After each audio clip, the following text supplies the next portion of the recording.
ทายสถานีวิทยุคลื่นสีขาวเพื่อชาวประชาขอเชิญพุทธศาสนิกชนนักศิลป์นักบุญทุกท่านร่วมทำบุญลอเทียนพรรษาประจำปี 2566 เพื่อสมทบทุนโรงเรียนทุ่งโป่งตำบลเมืองปานอำเภอเมืองปานจังหวัดลำปางและสถานีวิทยุเพื่อการศึกษาวิทยาลัยสงฆ์นครลำปาง FM 106.50 เมกะเฮิรตซ์ร่วมทำบุญแผ่นเทียนธรรมจักรแผ่นละ20 บาทลอเทียนพรรษาถวายวัดพระบาทอุดมตำบลเวียงอำเภอฝางจังหวัดเชียงใหม่หรือร่วมทำบุญตามกำลังศรัทธารอเทียนพรรษาจำนวน9 เล่มและถวายเทียนพรรษา15 หัววัดวันที่15 กรกฎาคม 2566 เวลา 8:30 นาทีถึง 17 นาฬิกา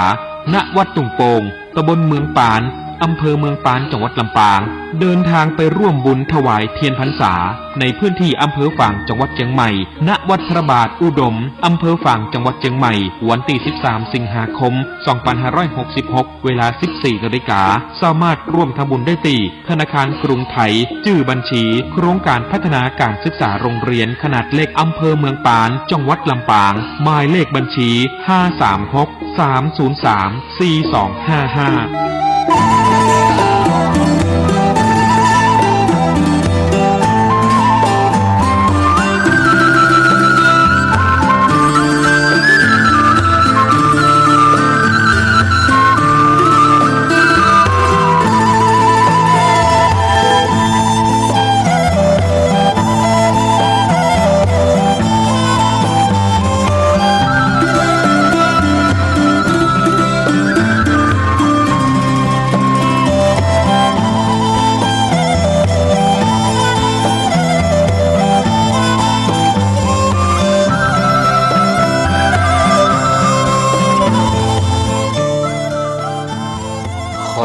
นอบน้อมเอากุณพระแก้วเจ้าดัง3 ประการอันมีพระพุทธพระธรรมพระสงฆ์กุณพ่อกุณแม่กุณครูบาอาจารย์กุณศีลธรรมกรรมฐานจงมาปกห่มรักษาครูบาอาจารย์พระเจ้าพระสงฆ์ทุกรูป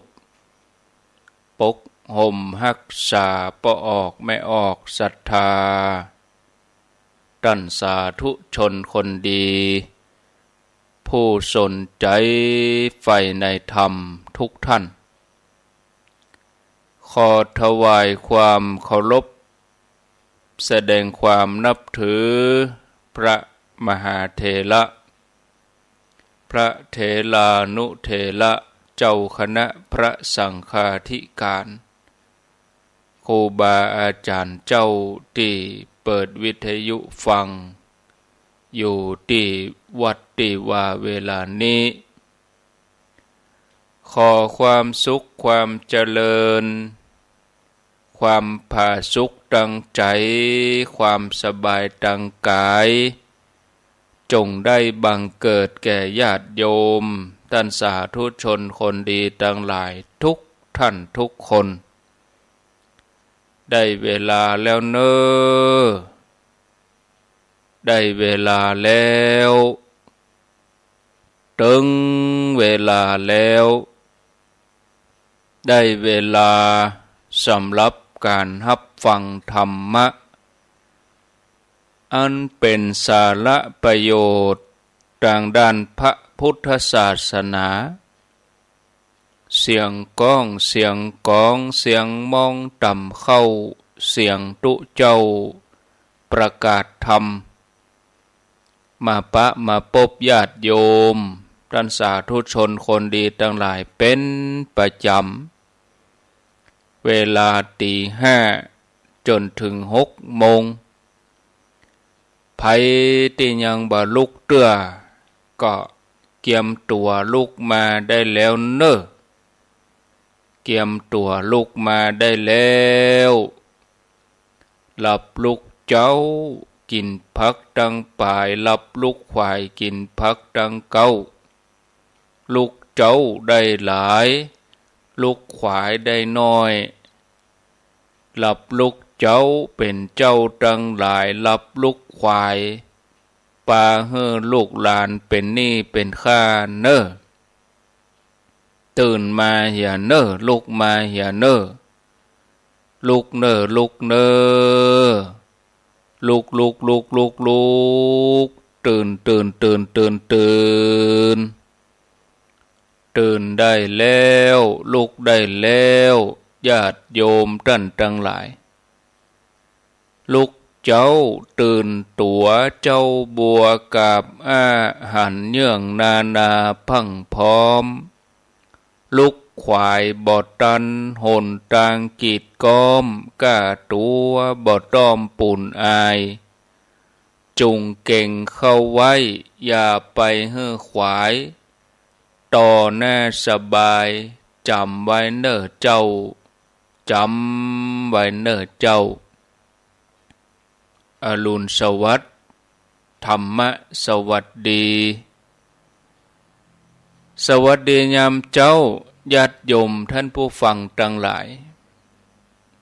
ยินดีต้อนรับเข้าสู่รุ่งอรุณวันใหม่ปะกันเจ้านี้เป็นเจ้าของวันพัดวันพฤหัสบดีที่13เดือนกรกฎาคมพุทธศักราช2566วันนี้เป็นวันเดือน10เหนือแฮม11ค่ำเดือน10เหนือแฮม11ค่ำพร่ำว่าเป็นวันพัดมาพบญาติโยมท่านทั้งหลายในรายการเสียงธรรมแสงอรุณดำเนินรายการโดยอาตมภาพพระครูอภิวัฒนวิกรมวัดปากตางเจริญตำบลดอยหล่ออำเภอดอยหล่อจังหวัดเชียงใหม่เป็นผู้รับผิดชอบดำเนินรายการอาตมภาพมาปะญาติโยมในวันจันทร์วันพุธแล้วก็วันพฤหัสบดีเวลา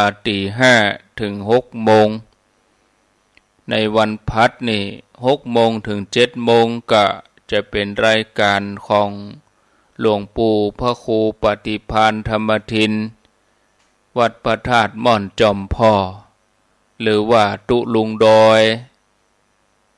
ท่านจะจัดรายการทุกวันพฤหัสบดี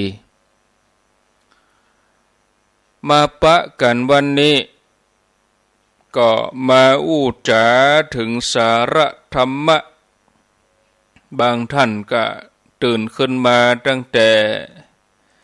3:00 4:00บางท่านก็กำลังตื่นมานี่จับเวลาพอดีต้องขออนุโมทนากับสถานีวิทยุคลื่นต่างๆที่เปิ่นได้รับสัญญาณนำรายการนี้ไปสู่ผู้ฟังทางบ้านได้รับฟังกันอย่างกว้างขวางชัดเจนไหลไปที่ไหนก็จับชัดที่ไหนก็ฟังที่หั่นที่ลืมบ่ได้ก็คือญาติโยมผู้อุปถัมภ์รายการสนับสนุนก่าอินเทอร์เน็ตสนับสนุนก่าไฟแต่ละเดือนถ้ามีญาติโยมให้การอุปถัมภ์ก็ไม่ได้ยินกันนะอินเทอร์เน็ตนี่เก็บเป็นเดือนไหนก็จุดไหนก็700-800 4-5 จุดก็ลองคูณไปเนาะถ้า5 จุดก็ที่เป็นจุดไหน800 บาทเนี่ย5 จุดก็เดือนละ4,000 กว่าบาทเฉพาะกาอินเทอร์เน็ตนี่ยังบ่รวมอย่างอื่นเพราะบางทีอุปกรณ์บางชิ้นมันก็มีเสื่อมมีลุแจ็คสายไฟสายแจ็คสายเสียบเสียงนี่2-3 ปีเปลี่ยนเหียเตื้อหนึ่งใจยังเก่ายังเดิมบางทีมันก็เสื่อมบางทีมันก็ลุไปตามอายุการใช้งานอุปกรณ์อิเล็กทรอนิกส์คอมพิวเตอร์ก็เครื่องก็มันมีลุมีเสื่อมศรัทธาญาติโยมท่านทั้งหลายเอาละ ญาติโยม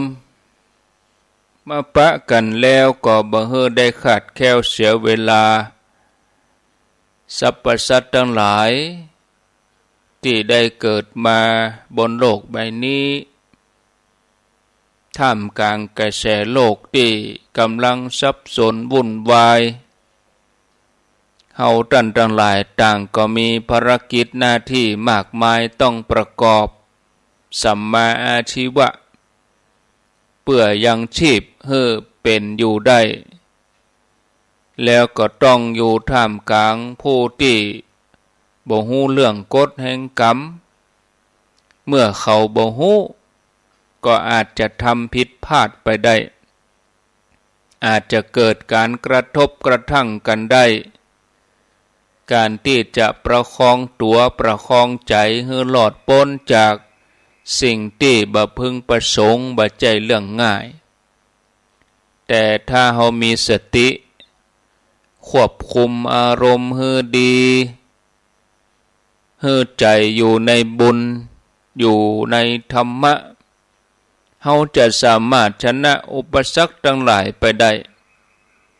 ยิ่งถ้าเฮาได้เข้าถึงธรรมขององค์พระสัมมาสัมพุทธเจ้าเฮาจะหู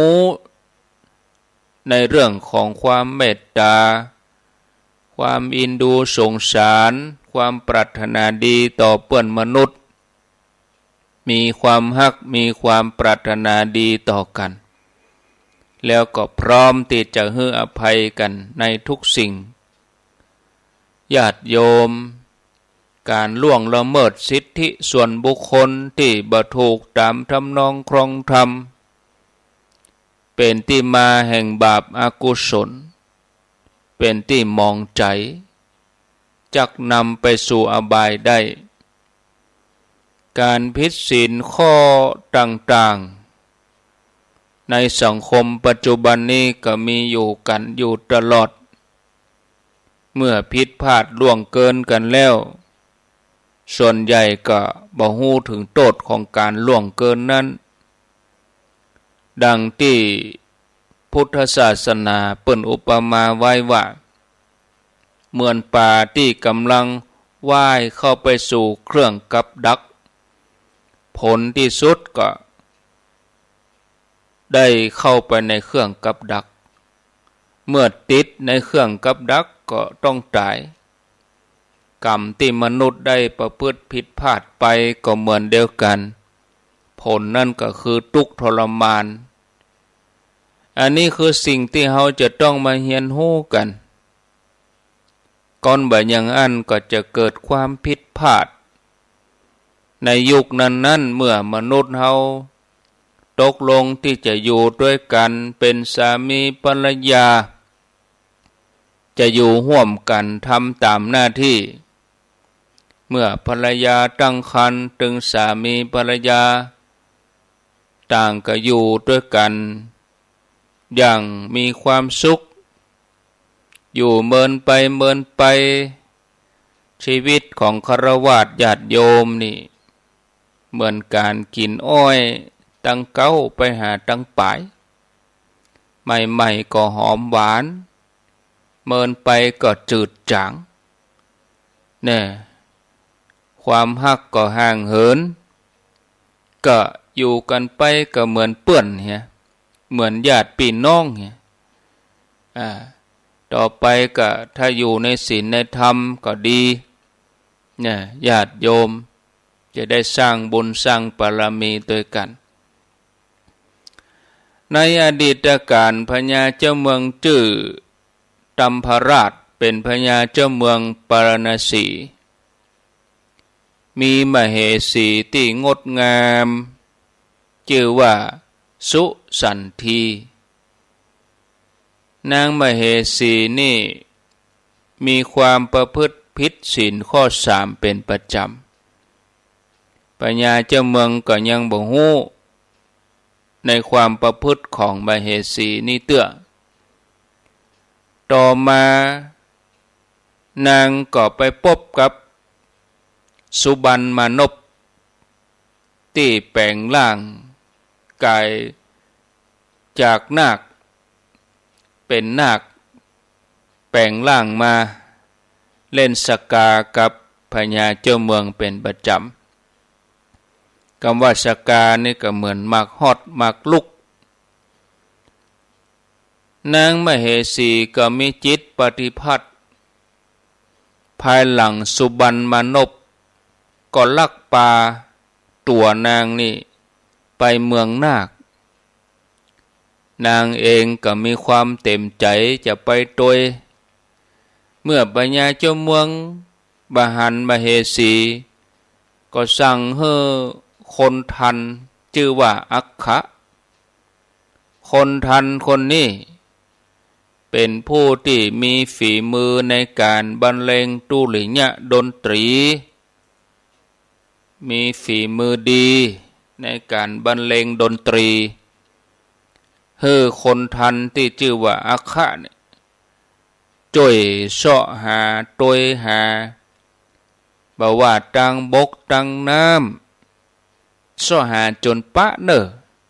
ปัญญาเจ้าเมืองก็มีราชองค์การอย่างนี้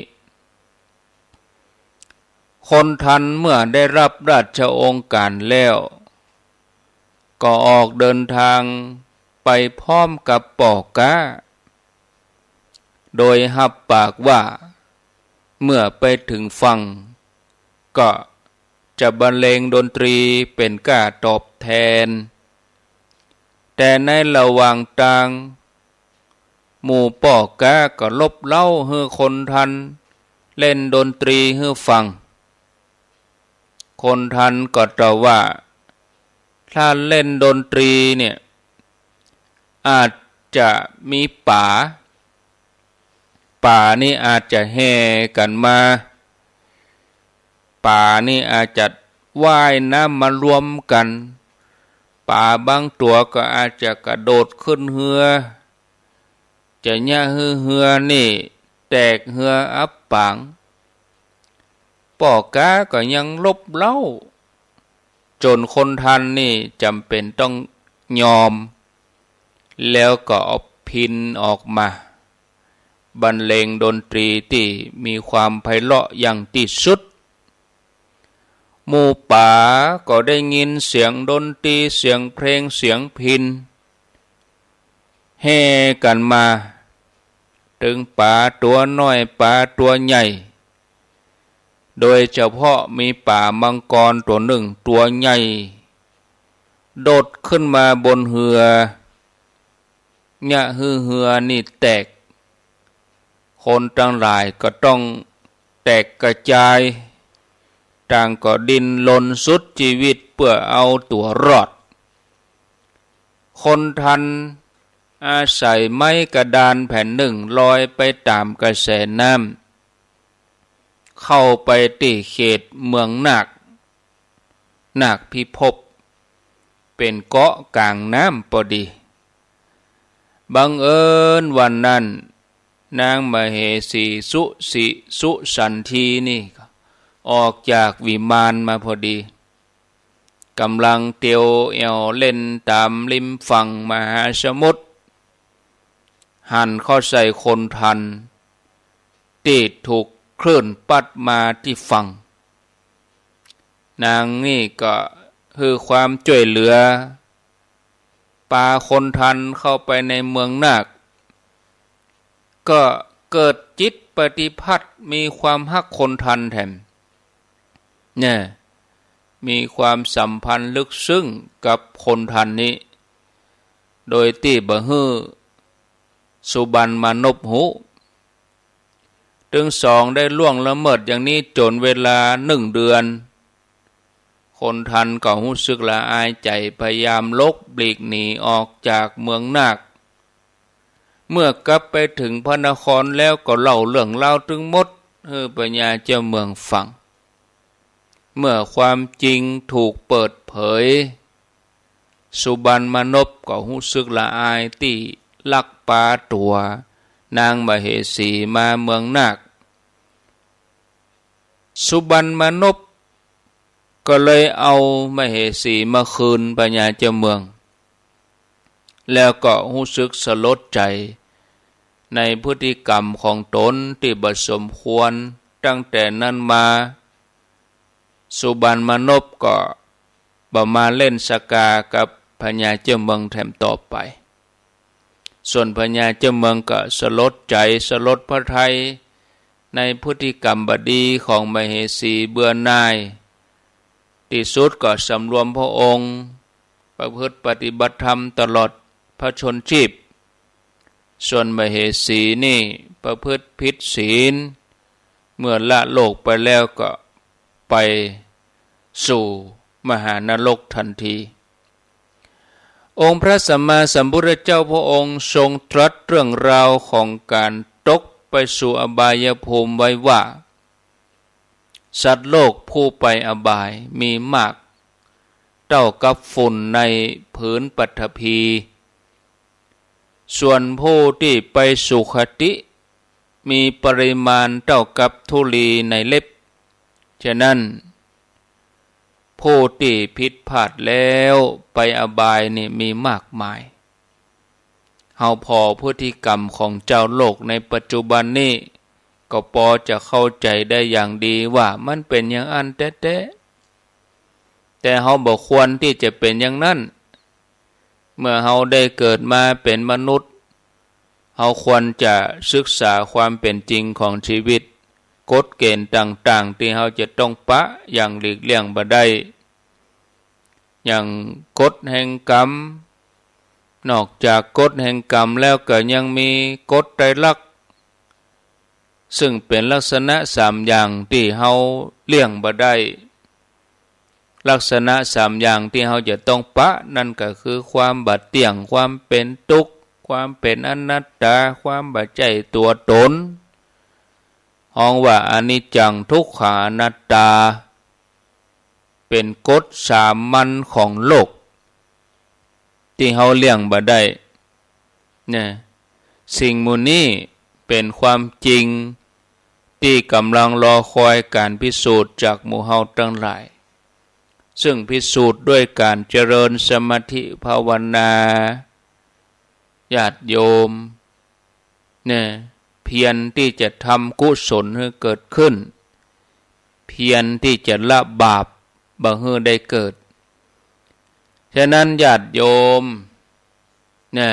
คือหมั่นประพฤติปฏิบัติกันนะเพื่อดวงจิตของเฮานี่จะเป็นดวงจิตที่มีความสมบูรณ์ไปด้วยความใสสะอาดสมบูรณ์ไปด้วยความบริสุทธิ์นะอันนี้ฝากไว้ญาติโยมท่านทั้งหลายต่อไปก็จะมาเล่านิทานธรรมเรื่องขอนิ้วนั่นเหียขอนิ้วนั่นเหียเตอะอีน่ะเนี่ยเรื่องราวนี้เป็นจะใดก็ลองฟังกันไปดังต่อไปนี้คนเฮามีความโลภอยู่ในใจเกือบทุกคนต่างกันแต่ว่าไผจะนักจะน้อยไปกว่ากันอันความโลภนั้นบ่เคยนำพาความสุขความสมหวังมาให้ไผความโลภนั้นมีแต่นำความทุกข์ความเดือดร้อนมาให้อยู่ตลอดกาลละครั้งหนึ่งมีเทวดาผู้วิเศษองค์หนึ่งต้องการจะค้นหาคนที่บ่มีความโลภจะมีก็บนโลกนี้เทวดานี่ก็ลงมาที่โลกมนุษย์แถลงตัวเป็นคนเฒ่าใจเฒ่าคนหนึ่งพอใจแก่คนหนึ่งเดินเข้าไปที่หมู่บ้านแห่งหนึ่ง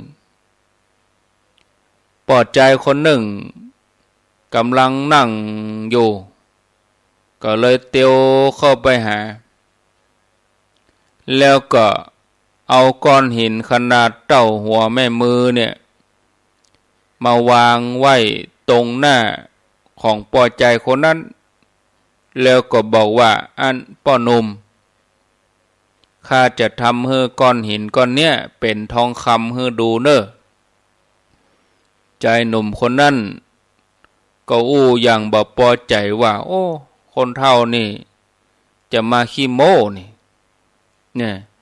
กำลังตุกอกตุกใจนี่อู้อันยังไร้สาระไปเฮือป้นไปไกลๆเนี่ยปอดใจแก่คนนี้บอกกองอู้จบก็เอานิ้วจี้ไปที่ก้อนหินนั่นก็กลายเป็นทองคำขึ้นมาเหลืองอลามตาเนี่ยนี่ถ้าบ่เชื่อก็พอนี้ข้าจะทำให้ดูชายหนุ่มคนนั้นหันก็ด้วยความตะลึงโอ้อัศจรรย์แต่หนออัศจรรย์แต่หนอน่ะเอาไปล่อยกฮื้อคนเฒ่านี่ก็ว่าอีกเดี๋ยวข้าจะต้องไปงานอื่นยังมีงานรออยู่พอใจคนเฒ่าก็ยื่นทองคำก้อนนั้นให้ใจหนุ่มคนนี้แล้วก็เดินจากไปแต่บอกกองเตียวไปได้สักพักก็ได้ยินเสียงคนห้องให้หยุดเลยนะตาหยุดก่อนก็บ่ใช่เสียงไผที่ไหนเป็นเสียงของปอใจคนเก่านั้นนะอุ้มก้อนหินขนาดใหญ่หล่นโตยมาเมื่อมาถึงตันคนเฒ่านี่ก็เนี่ยขยันขยอตาแต่กี้ก้อนหินแต่กี้มันน้อยไปจ่วยจี้ก้อนหินก้อนนี้เพื่อเป็นทองคำเพื่อผมกำเตอะเอาก้อนใหญ่ๆนี่เนี่ยปอดใจแก่คนนั้นก็บอกว่าข้าก็สามารถจะช่วยเจ้าได้เพราะตัวเจ้าเนี่ยเป็นคนขี้โลภเต้าอันบ่ปอมีแล้วได้แล้วบ่ปอข้ามสามารถช่วยได้คนแก่นี่ก็เดินจากไปอย่างบ่สนใจแล้วทองคำก้อนที่เต้าหัวแม่มือในกระเป๋าของใจหนุ่มคนนั้นก็กลายเป็นก้อนหินยังเก่าเพราะความโลภของเขาพอใจแก่เนี่ยก็ได้เดินทางไปเพื่อค้นหาบุคคลที่บ่มีความโลภก็ไปเรื่อยๆปะไผก็ทดสอบเหมือนเดียวกันหยิบเอาก้อนหินขนาดเต้าหัวแม่มือออกมาแล้วก็เสกให้เป็นทองคำบอกว่าข้าจะให้ก้อนหินนี่เป็นทองคำก็เอานิ้วจี้เนี่ยไปตีก้อนหินก็กลายเป็นทองคำแล้วก็ยิบส่งให้คนที่ปะนั่นก็เหมือนเดียวกันบอกว่า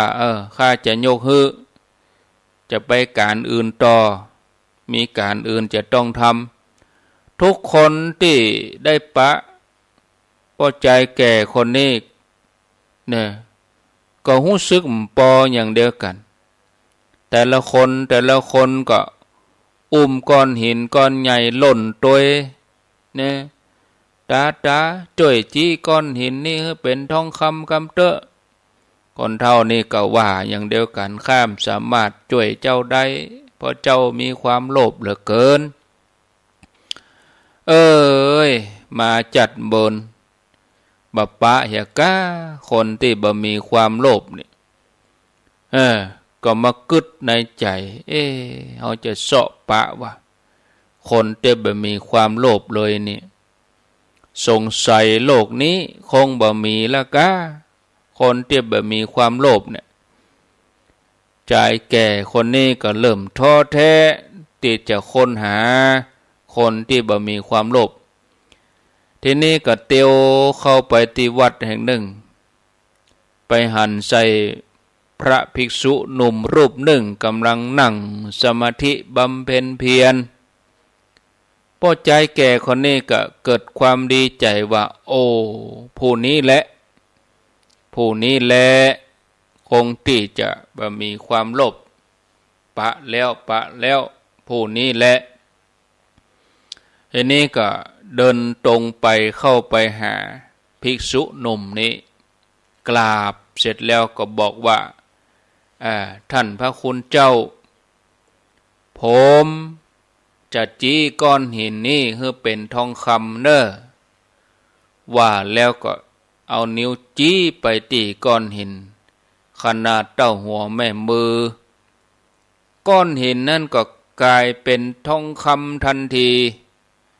เนี่ยพอใจแก่นี่ก็ยิบขึ้นมาแล้วก็บอกว่าพระคุณเจ้าผมขอถวายทองคำนี้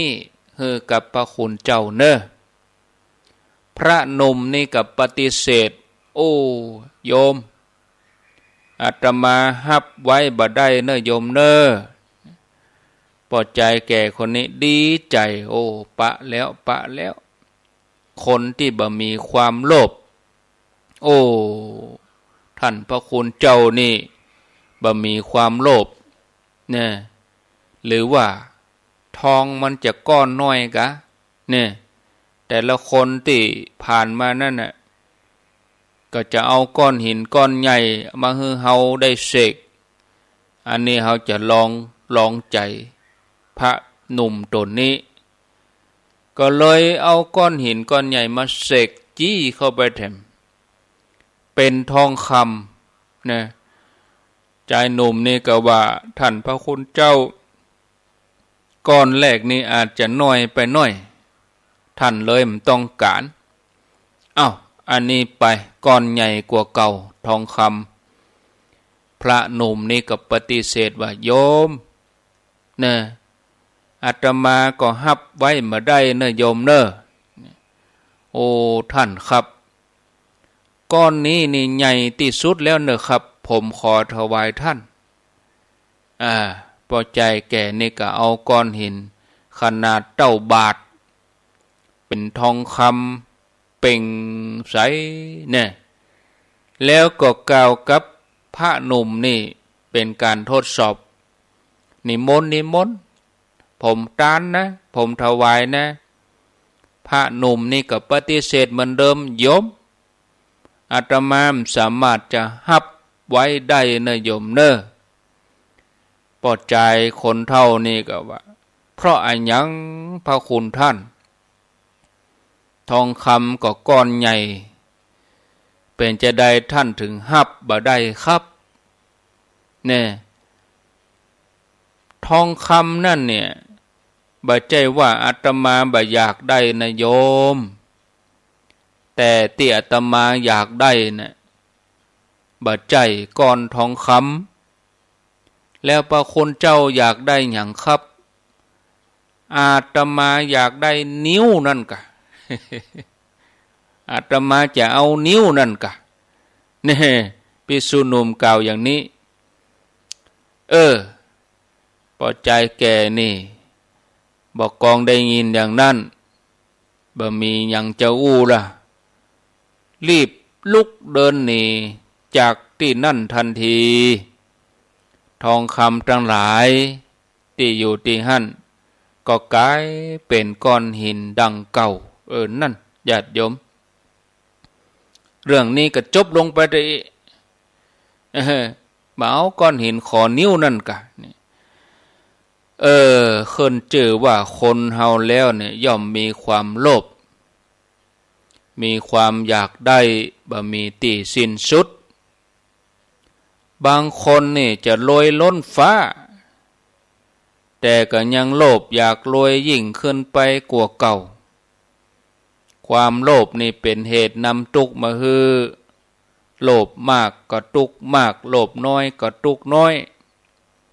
นักปราชญ์บัณฑิตเปิ้นก็เลยกล่าวไว้ว่ามหาสมุทรที่ว่าลึกยังสามารถถมเต็มได้แต่การจะถมใจคนเฮาให้เต็มเนี่ยอย่าได้หวังว่ามีทางที่จะเต็มนี่โดยเฉพาะความโลภของคนนั่นญาติโยมก็พอสมควรเวลาถ้ามีโอกาสกับวันต่อไปก็จะมาเล่าแถมเนาะมาเล่าให้ฟังแถม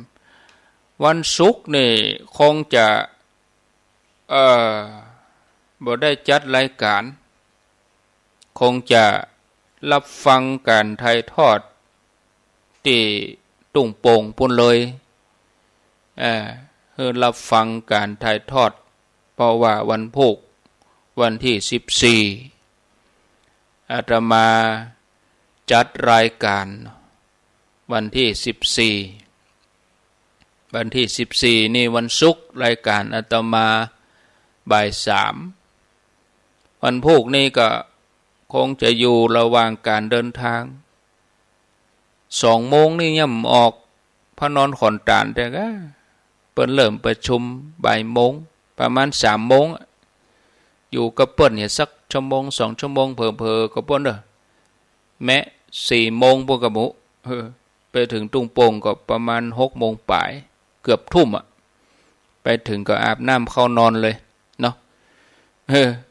วันนี้ก็จะไปอยู่วันนี้ตุลุงหลวงปู่พระครูปฏิภาณธรรมทินกับทีมงานเปิ้นเมตตาอย่างยิ่งวันนี้เปิ้นจะเอาแบบเตียนไปติดตั้งอาตมาก็จะไปวันนี้อยู่เปิ้นเตรียมงานกันกางเต็นท์ก็เตรียมสถานที่ก็จะไปยื้อไปพอเปิ้นถ้าห่มไปก็มันก็ดูกะไหลนะช่วยกันไม่ก็สีไก่นะเมินไปก็ใกล้ไปฮะไปมันก็เหมือนย่นระยะเวลาย่นระยะต่าง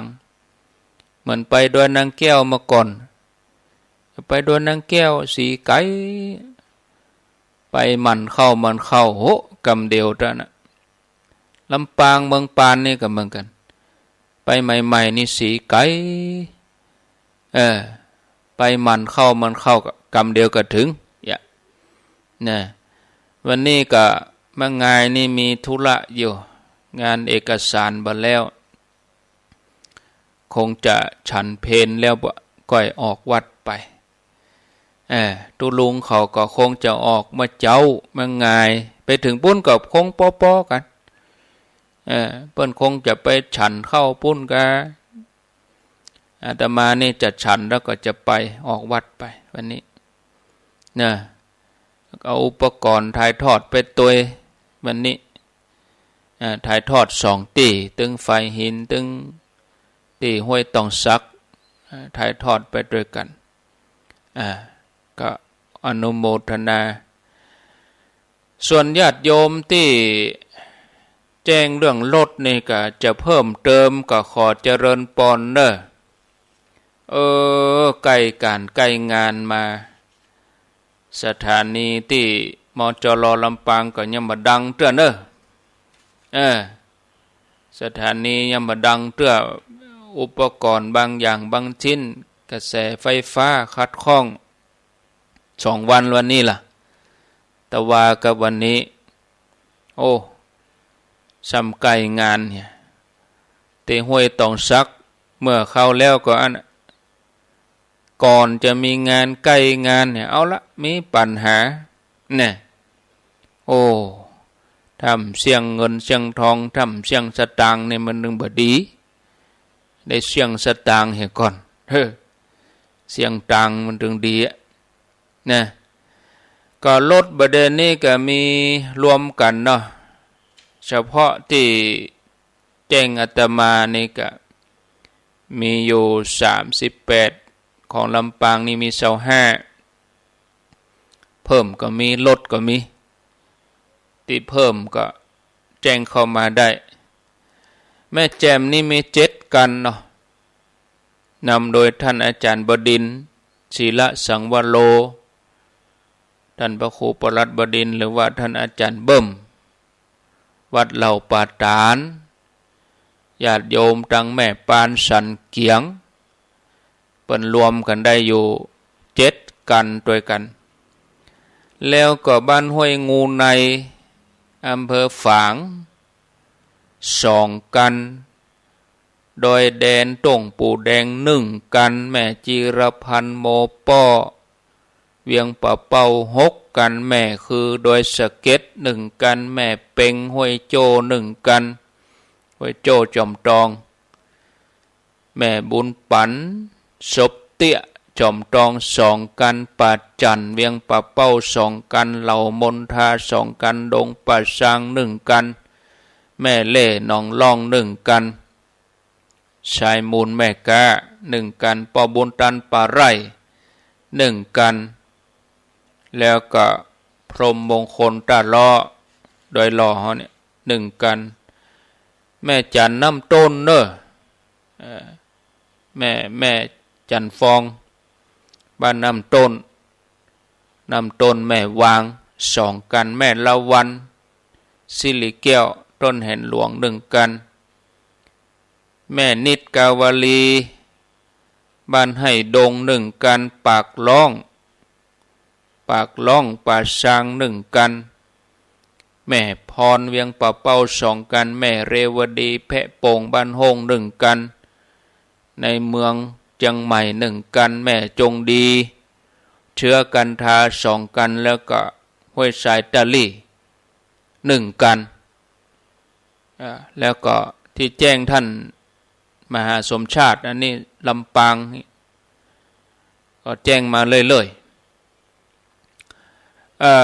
ที่แจ้งอาตมานี่เป็นละปูนเจียงไฮ้แล้วก็เจียงใหม่นี่เนอะส่วนลำปางนี่แจ้งที่ท่านสมชาติอันนี้ทางลำปางนี่มี25กันละรวมกับที่แจ้งอาตมานี่30ประเด็นนี้เพิ่มแหมกันก็เป็น39บวก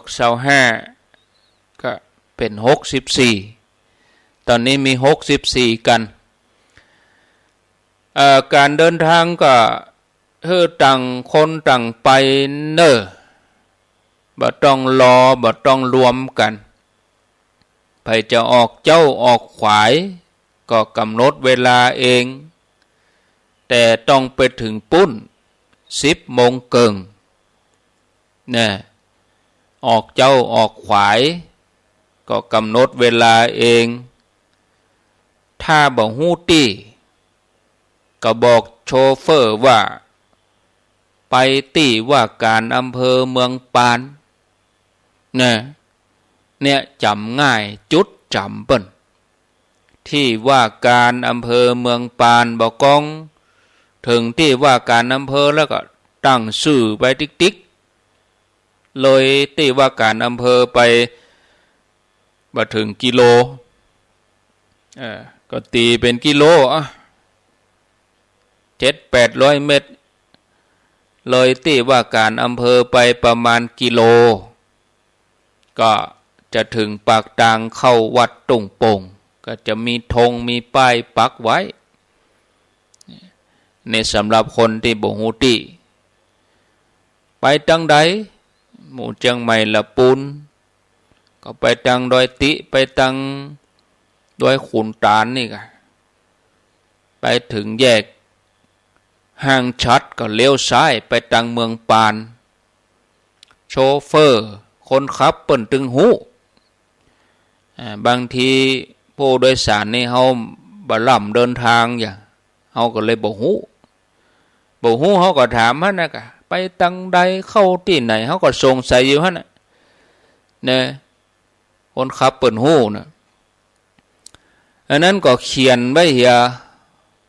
คนที่จะนำบุญไปที่ไหนไปวัดตุงโป่งอำเภอเมืองปานบ่ฮู้จุดหมายแล้วก็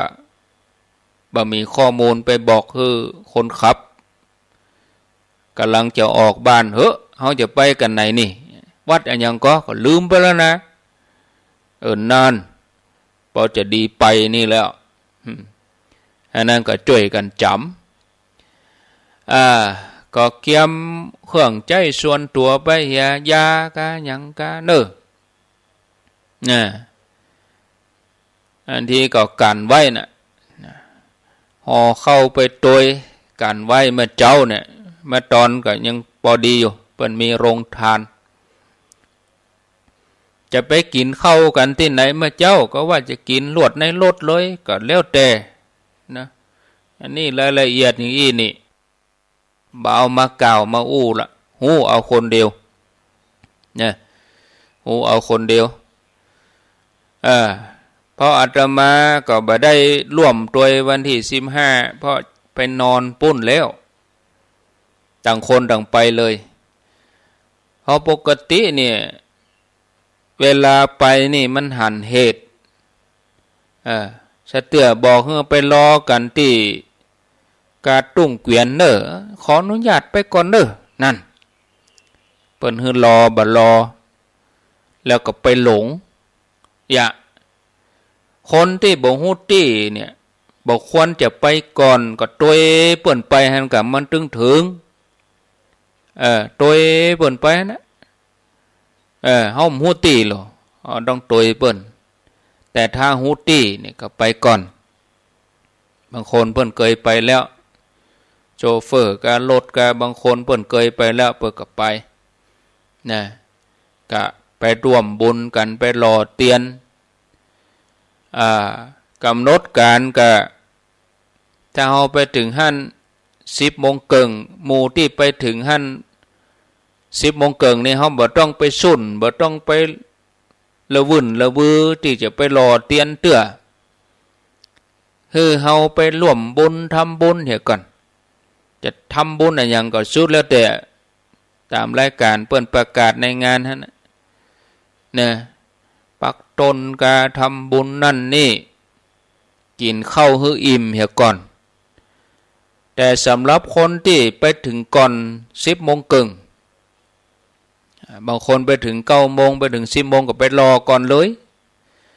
คงบ่ถึงญาติโยมเนี่ยถ้าคนไปถึงหั่น8 โมงต้องออกเท่าใดประมาณถ้าถึงหั่น8 โมงนี่ออกถึงเอาจุดเชียงใหม่จุดละปูนนี่นะบ่ใช่เอาจุดเมืองฝางนะถ้าจุดเมืองฝางนี่เปิ้นไก่น้อยกว่าจะออกมากว่าจะเข้าเวียงปะเปาเมืองฝางนี่เข้าวังเหนือนี่เลยเข้าวังเหนือไปทางแจ่ซ้อนไปทางน้ำตกแจ่ซ้อนไปทางอุทยานพดเมืองปานก็บ่ไกลละเข้าวังเหนือนี่เด้อหมู่เวียงปะเปาเปิ้นถึงเข้าทางนี้เข้าวังเหนือก็ง่ายทางก็สะดวกสบายอยู่พอสมควรไปทางวังเหนือก็เพื่อไป2 ชั่วโมงสำหรับเมืองฝางแล้วก็อันนี้ถึงจุดจากละปูนเชียงใหม่ในรัศมีหมอกดอยหล่อบ้านฮงเวียงหนองล่องจำจองนี่นะก็ใช้เวลาประมาณสัก2 ชั่วโมงปลายถ้าเอาออกประมาณ7 โมงไปถึงปูนประมาณ9 โมงปลาย10 โมงเนี่ยอันนั้นก็เพื่อความสบายใจก็คือกินข้าวง่ายให้มันแล้วเหี่ยก่อนถ้าเอาออกตี 5เราก็จะไปถึงเจ้ามันจะเมินแต่ถ้าเรากำหนดว่าเราจะไปเอวก่อนอีกก็แล้วแต่จะไปเอวเลิงก็แล้วกันปิกมาเปิ้นบ่ทำพิธีแล้วก็จะยุ่งเฮาพอระยะก่อนระยะจากจุดนั้นไปหาจุดนั้นมันไกลก็ปิกมาจะตันก็นะคิดวางผังวางแผนดีๆอย่างบางคนจะไปเอวแม่ท่าพุ่นมันไม่ใช่ของใกล้นะแม่ท่าเนี่ยตังไปแป่พุ่นนะไปวัดพระชานเนี่ยแม่ท่าพุ่นหรอแล้วเขาจะย้อนมาเมืองปานแห่งนี้ไปก็ไปเอวอย่างเดียวเต็มใกล้หั่นก็จะมีน้ำตกแจ่ซ้อนเหี่ยได้ก็ที่เดินทางบ่เกิน30 นาทีนี่นะมอกกึ่งชั่วโมงนี่ก็ถึงก็ตันอยู่ถ้าว่าเอาสักเตียงเขาก่อยเข้ามาในงานอีนะก็ได้ปุ่น ไปแจซ้อนปุ่นมันก็บ่มีอย่างเนอะมันก็มีน้ำพุร้อนเนี่ยไปซื้อไข่ต้มเนี่ยได้กะนะตีอันแจซ้อนนั่นน่ะไปเอวน้ำตกเหี้ยไปเอวอันน้ำพุร้อนเนี่ยก็อยู่หันสักชั่วโมงป่ายก็แล้วแต่เรื่องเอวนี่นะแต่คนบางท่านบางคณะเปิ้นก็มุ่งตรงไปเลยออกที่นี่7 โมงป่ายไปถึงปุ้น10 โมงก็อยู่ที่หั่นแค่บักกี่ชั่วโมงละสักกำก็ดีกินข้าวตอนกี่ข้าวตอนแล้วก็เตียงเกิงนี่เขาก็จะเริ่มรวมตัวกันแล้วเตียงเกิงรวมตัวกันแล้วก็เริ่มละนิมนต์ครูบาอาจารย์มานั่งพระเดียงสงฆ์เขาก็จะเริ่มไหว้พระรับศีลแล้วเขาก็จะทำบุญทานเดี๋ยวก่อนทานเตียน15 เล่มก่อนทานเตียนเรียบร้อยประเคนเรียบร้อยฮับปอนเรียบร้อยอีตังหยาดน้ำวันตาหลวงวันตาน้อยลาพระเรียบร้อยหมดเขาถึงจะประกอบพิธีหล่อเตียนก็เริ่มให้ญาติโยมตั้งแถวกันหล่อเตียนเอาน้ำบวยตักน้ำเตียนหล่อครูบาอาจารย์ก็สวดมนต์ไปตัวญาติโยมก็หล่อเตียนไปตัวแล้วก็ลวดเลยเตียวหล่อตั้งแต่เล่มแรกจนถึงเล่มที่9บอกกองเสียงสุดเล่มที่9ก็ลวดเตียวออกไปเลยลวดขึ้นรถปีกเลยจะพยายามบ่ให้เกินบ่าย2 โมงให้แล้วนะแต่ว่าท่านใดที่ไปถึงก่อนเขาจะรอก่อนสมมติเขาวางแผนเขาจะไปเอวเนาะเขาอาจจะบักกินข้าวตอนนั้นละไปถึงหั่นสัก8 โมง9 โมงสมมุตินะถ้าออกตี 5ถ้าเขาว่าเขาจะไปเอวถึงแม่ทะตัวอีนะไปเอวแม่ทะไปเอวดอยพระชานอีนะเขาอาจจะไปถึงหั่น8 โมง9 โมงเอาก็ไปรอเตียนก่อนเลยไปทำบุญกับเปิ้นเหียก่อนรอเตียนเหียก่อนบอกกองรอเตียนเสร็จเรียบร้อยเขาก็บ่ได้ร่วมมาตอนละเขาก็บ่ได้ทาน15 วัดเขาก็บ่ได้ร่วมกันก็บ่เป็นหยังก็อนุญาตไปอย่างน้อยก็เป็นกันระบายคนเนาะบางคณะเปิ้นก็มันก็หลายจิตหลายใจบางคนก็บุญก็ไปทำบุญตัวเอวก็ไปเอวตัวเองนะอันนั้นถ้าบริหารก่อนเนี่ยดีไปรอเตียนเนี่ยก่อน9 โมงประมาณ9 โมงบ่าย10 โมงให้ออกจากที่งานเลยเขาก็ไปที่แจซ้อนก่อนเพราะว่าแจซ้อนนี่มีแหล่งอาหารมีร้านอาหารมีห้องน้ำมีน้ำตกมีน้ำพุร้อนออกจากวัดตุงโป่งเขาก็ไปอุทยานแจซ้อนนั่นก่อนไปอยู่หั่นออกจากแจซ้อนประมาณสักเที่ยงนะกินข้าวตอนแล้วเขาก็กินข้าวตอนนั่นนะที่แจซ้อนนั่นนะออกแจซ้อนสักเที่ยงแล้วก็ยิงตรงไปดอยพระชานที่แม่ทะก็เวลาพอดีไปถึงดอยพระชานก็ประมาณสัก2 โมงบ่ายโมงปลาย2 โมงออกหั่นเตียงตีเป็น2 โมงก็พอดีเหรอจากดอยพระชานเอวดอยพระชานแล้วก็ปิกบ้านเลยมาแวกกาดบันทานี่ก็ได้อยู่นี่ถึงวันที่15เอาละพอแล้วดื้อไม่ได้เปิดสายวางสายแล้วรายละเอียดเรื่องงานอย่างต่างๆก็พอสมควรแก่เวลาขอนำรายการจากลาศรัทธาญาติโยมไปก่อนก้อยป้ากันทำไมเนอในโอกาสต่อไปรายการต่อไปเปิ้นมารอท่านี่แล้วของหลวงปู่พระครูปฏิภาณธรรมทินหลวงปู่ก็เกียมตัวรอท่านี่แล้วสำหรับวันนี้อัตมภาพขอนำรายการจากลาศรัทธาญาติโยมไปก่อนอายุวันโนสุขังปะลัง